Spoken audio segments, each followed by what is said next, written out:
بسم الله الرحمن الرحيم. عن سلمة رضي الله تعالى عنها قالت قال رسول الله صلى الله تعالى عليه وسلم: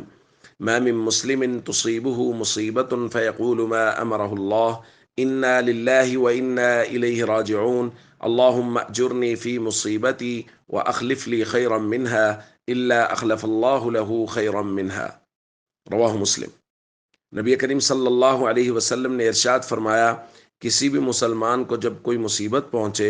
اور وہ وہی کچھ کہے جو اللہ نے حکم دیا، یعنی انا للہ و انا الیہ راجعون کہے کہ یقیناً ہم اللہ ہی کے ہیں اور ہمیں اللہ ہی کی طرف لوٹ کر جانا ہے،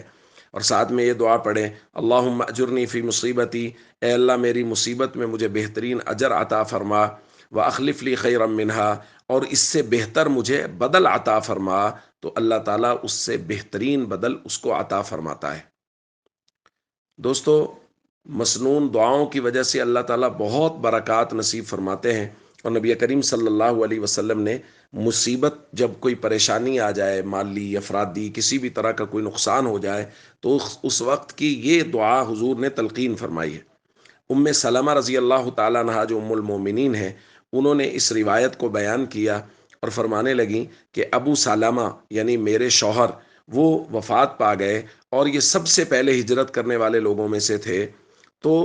مجھے نبی کریم صلی اللہ علیہ وسلم کی سکھائی ہوئی یہ دعا تو یاد تھی، اور میں نے اس کو پڑھنا بھی شروع کیا، لیکن میرے دل میں یہ بات آئی کہ ابو سلمہ سے بہتر کون ہو سکتے ہیں؟ یعنی ابو سلمہ جو ہیں وہ سب سے بہترین آدمی تھے۔ کہتی ہیں فلما مات ابو سلمہ، جب ابو سلمہ دنیا سے چلے گئے، قلت ای المسلمین خیر من ابی سلمہ، مسلمانوں میں سے کون ابو سلمہ سے بہتر ہو سکتے ہیں؟ تو فرماتی ہیں لیکن چونکہ رسول اللہ صلی اللہ علیہ وسلم کی مبارک زبان پر یقین تھا، تو میں نے اس کو پڑھنا شروع کر دیا، اور اس کو پڑھنے کی برکت سے اللہ نے جو مجھے نعمت نصیب فرمائی وہ کیا تھی؟ فَأَخْلَفَ اللَّهُ لِي رسول اللہ صلی اللہ علیہ وسلم، اللہ نے ابو سلمہ کے بدلے مجھے رسول اللہ صلی اللہ علیہ وسلم عطا فرما دیے۔ تو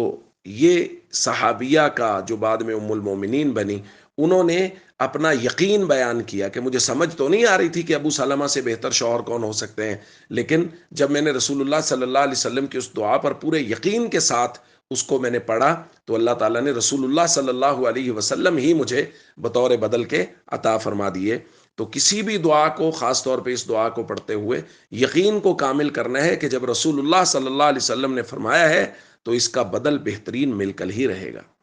والسلام علیکم ورحمۃ اللہ وبرکاتہ۔